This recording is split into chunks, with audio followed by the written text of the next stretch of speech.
So part of the reason, or if not the reason I'm excited about latest generation Gigabyte boards, is just they clock so well. And I know it's easy to say that and not actually mean anything. So it's best if I show you, okay, going through the review, because I'll do a proper review of this motherboard at a later point. But I've just loaded the normal stock settings, okay? And as you can see, I'm using an X4 BIOS, right? Because this is the BIOS. The X4 BIOS can do 1T. The other BIOSes, the retail BIOS like the F6B and the other ones before cannot do that. Even at 3200, they won't do it. Just be aware of that. If you want 1T or if you're struggling, it's probably because you're using a retail BIOS. All the boards, I think the Elite, the Pro AX, even the Extreme and the others all have the X variant of the BIOS, which allows you to do such things. Anyway, so this is just our default, right? Check how awesome this motherboard is. I haven't done anything else. All I'm going to set is 1.5 volts, because I mean, all DRAM kits at these sort of frequencies run at least 1.5 volts. Okay. Turn on my CSM support. That's all I'm going to do, right? That's all I did. So you will see here is I'm saving the DRAM voltage. I set the memory ratio, and that's it. Okay, enable CSM support, save configuration. I did nothing else, and watch what this motherboard will do. Okay, so it will go through some training. Okay, if you can hear the whirling in the back, that's the CPU fan. That's the CLC unit from Phoenix, from EK, the Phoenix 360. Right? Didn't even do a lot of training. Look what happened. Now I'm going into Windows. Do we have 4700 out the box? Yes, yes you do. And that is what makes this board so cool. Or rather just the Gigabyte boards in general, this generation. It makes them so good for me. So cool, so cool. Look at that. Done. 4700. I'm not saying it's stable. It's definitely not stable. In fact, this memory cannot do 4700 for 24/7 use. At 1.5 volts, regardless of the timings. The timings are terrible, okay? I mean, you're never gonna use these, right? But the very fact that I didn't tune anything and the motherboard just booted 4700, put it to you like this, even the 2 DIMM boards that I do have cannot do this. And those boards are for overclocking. I'm not saying that they were not able to do this if you don't tune them. Of course, if you tune them, 2 DIMM boards, of course they can do this, right? But just if you load the default profile, load the defaults, and just set 4700, none of them are able to do this, and the Gigabyte boards can. And that, for me, is a huge, huge improvement over just the history I've had with Gigabyte boards and just seeing where they came from. You know, it never used to be a strong part of Gigabyte offerings. Memory overclocking? Come on. Okay, it was competent and in the right hands, like Software's hands, High Cookie's hands, you know, Team AU's hands. Yeah, you could definitely do some incredible stuff. We've all seen it before. But just as a person who just buys a board, look at that. DDR 4700. Yes, Intel has done marvelous work when it comes to how just improving the IMCs over the generations.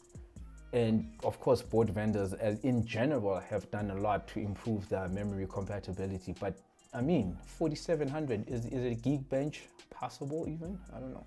Let's find out. Let's see if it does work. But this is phenomenal that you are able to do this sort of frequency. In fact, let's cancel it. There's no point in this. Let's do this. So you can see for yourself as well that this is not memory that is super high speed or whatnot. This is 4133 memory, right? Okay, 4140, I don't know why they have it at that, but anyway. You could see for yourself. And MemTweakit, gosh, I like this program. I don't know why this disappeared, but I like this program. I just wish Gigabyte had their own version of this that was readily accessible to everyone. You could just download it off their site. You know, I know it's for enthusiasts only, but I like this program. And yeah, fortunately we have the ROG version, because the version from the ASRock timing configurator that I have, I think it's old, like version 404. So it doesn't work on this platform. Apparently I need 403 or something. But anyway, the fact that I have this one is fine. I just need to be able to see the subtimings, that's all. So I didn't change anything. You can see some of the subtimings are very lax, like all of these. Okay, this is fine, but these are lax. Okay, these are all super relaxed. Look at that TWCL20, I mean, wow. Okay, so I would never use something like this, even if I could, and I know I'm moving around the mouse, which I shouldn't, but I'm just testing that it's stable enough for Geekbench. Okay, so, oh, that's horrible. 6618, wow, that's terrible. But anyway, you can, 4700 there, DDR 4700, easy. I didn't have to change anything. But having said that, please be aware of one thing. This is across on all motherboards, on all boards. It's not just Gigabyte boards, MSI, whoever your board preference vendor is. If you leave things at auto, here's what happens. Your VCCSA and your VCCIO voltages go up. And these do have an impact on temperature. It's marginal, but it is something that you can record and it is consistent. So look at that, VCCSA 1.62 and 1.43. Okay, under load, these may go down a little bit. Okay, unfortunately on the Z490 Aorus Master, I can actually measure these. These will go down under load. In fact, we can watch them right now go down under load. Let's run Cinebench again. Okay, let's try R20. I don't have to wait for this. We just needed the benchmark. So 1.43, 1.63. Actually, so because of, I think, load line calibration, this one went up. What I'll do now, you are not able to see it, but I'm going to use a multimeter to actually measure this. Fortunately, I don't have to be a tech expert or anything of the sort, because Gigabyte has actually included if the audio sounds weird, it's because I have to lean over onto the board and where the noise is. I just want to measure that the voltage is actually what the motherboard says they are. So ignore the noise.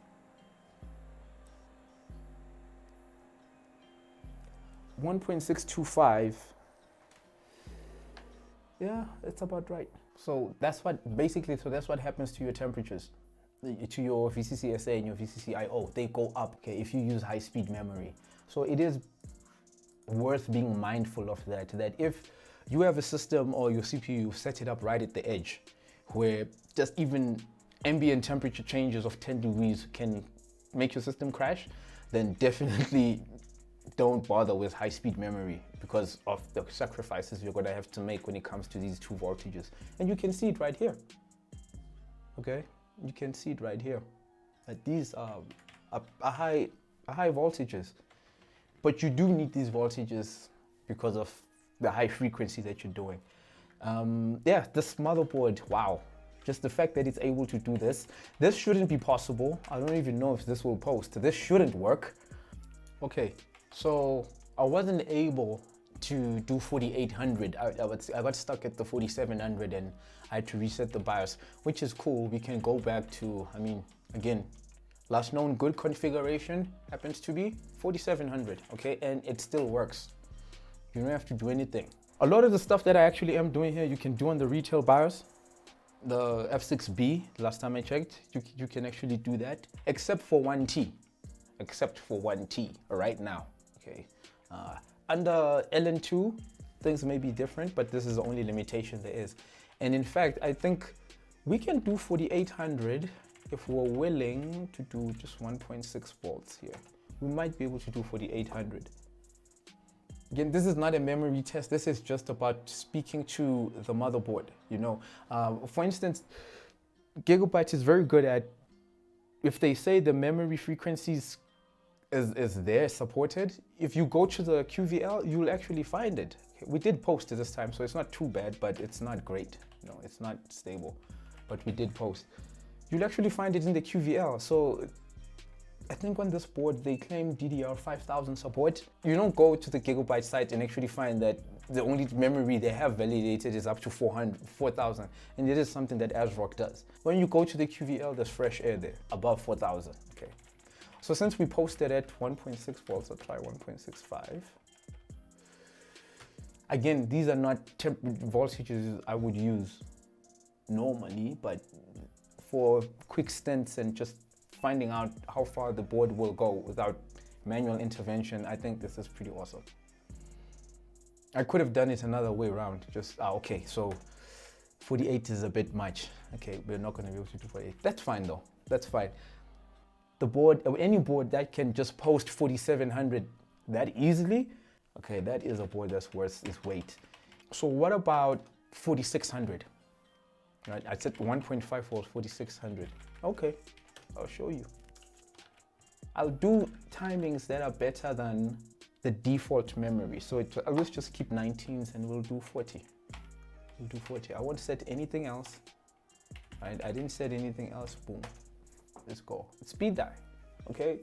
So it's A2 PCB die. Let's see how good it is. It's supposed to be high speed.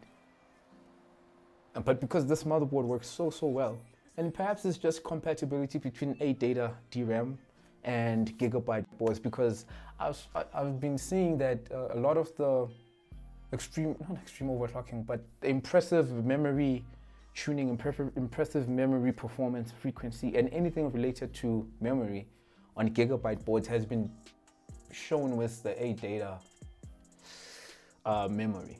At least that's what HiCookie's been showing. I think the ADATA, I think it was the D60 Spectrix D60.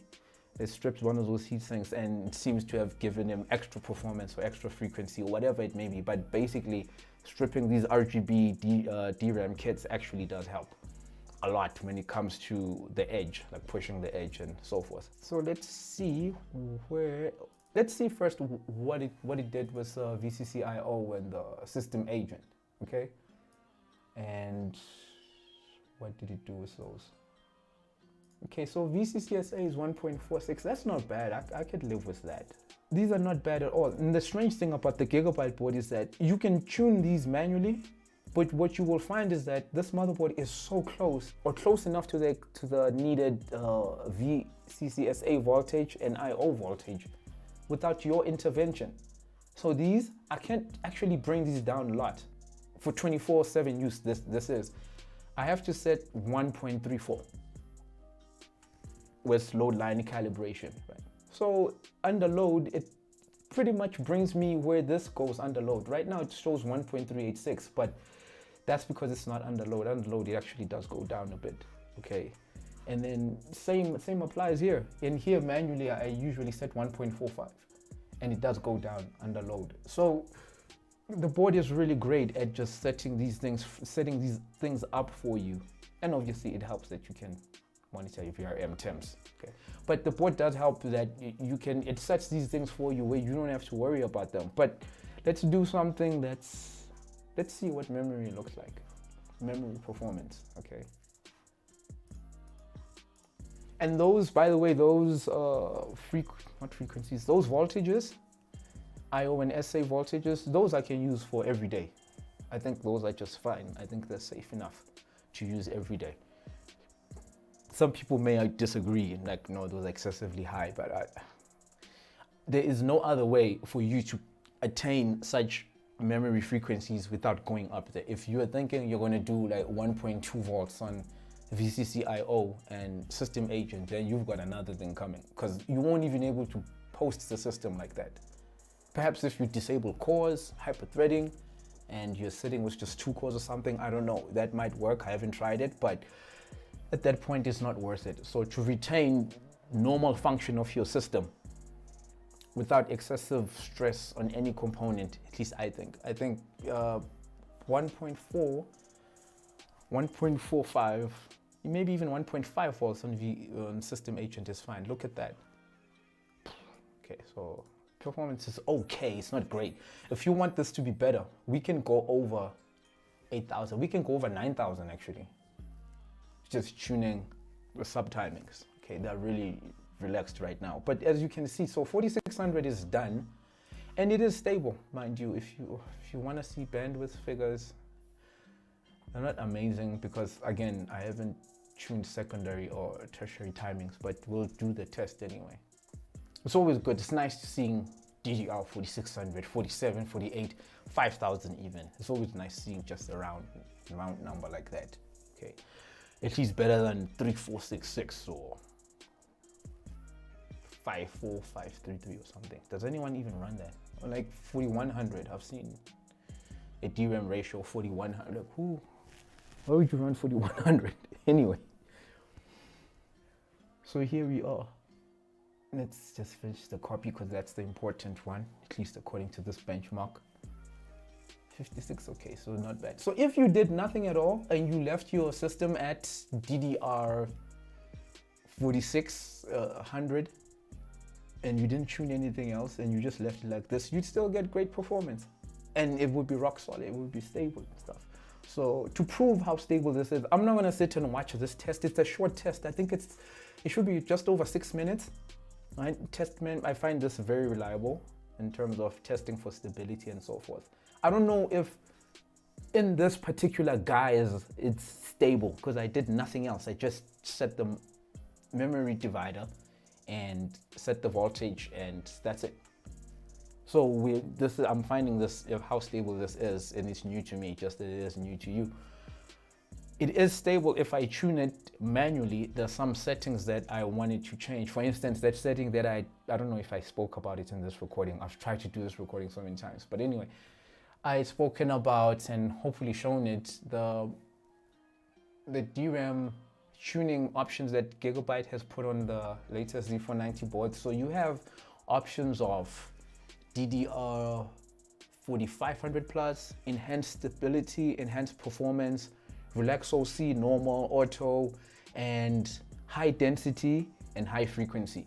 What those things change individually and which one to use when isn't defined in the BIOS, even though there's space to write out all these things. Gosh, I wish GIGABYTE would just take the time. In fact, not just GIGABYTE, I wish all the vendors would just take the time to actually write in the descriptions of all these features that they add into the BIOS. I'm not talking about the detailed configuration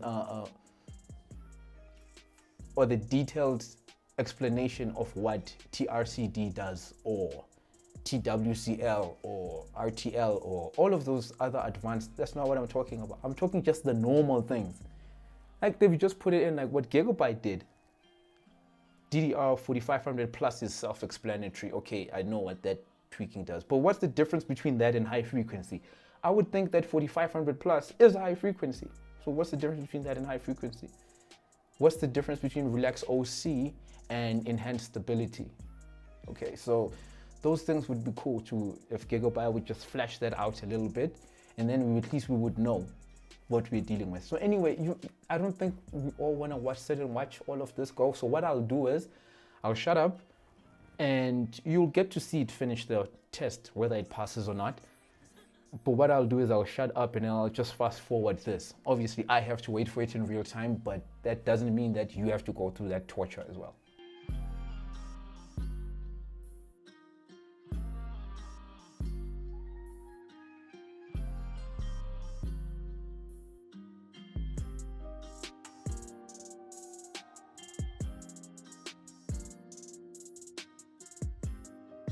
Okay, so we got an error.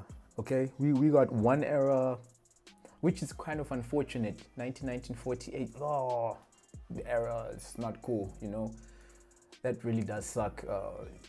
Does that mean that we cannot use 4600 and have it be stable? Actually, that's not true. Yes, we can use 4600, and I'll show you how we can use 4600.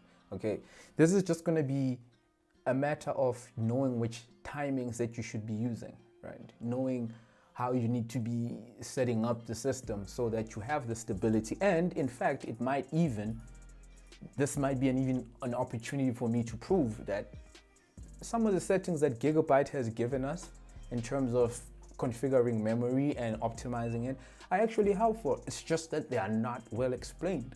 They're not well explained at all.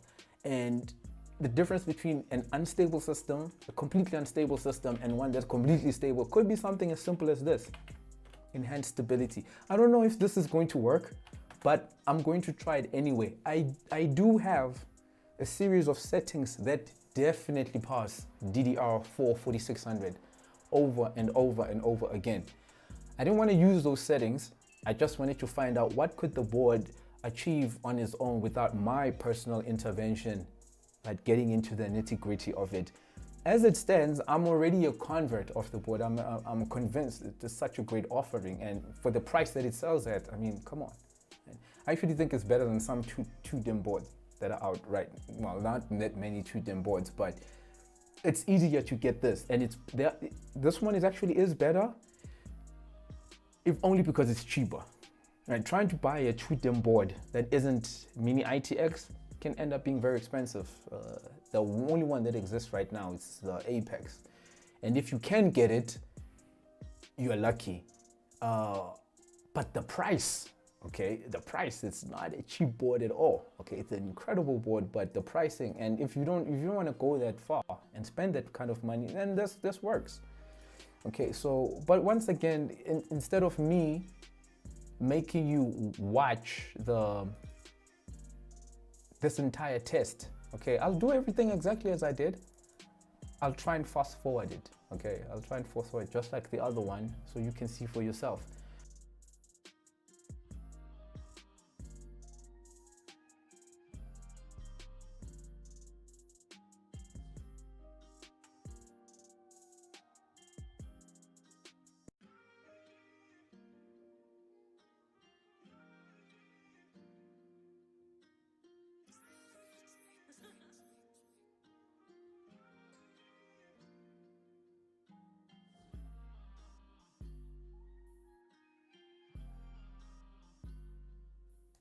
Okay then, so as you can see, as I was typing away, acting the fool, yeah, the enhanced stability setting in the GIGABYTE BIOS helped me, right? Testing is complete, it's completed, this English, yeah.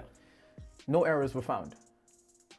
Okay, no errors were found, and this is what I'm saying. Can you imagine if you don't have this feature, or you don't even think to do something with it in the BIOS, because no one tells you what, am I lacking stability? What is it? You can spend all day messing around with your subtimings and so forth and never getting it right, when all you needed was just the enhanced stability setting, and boom, there you go, 4600 done.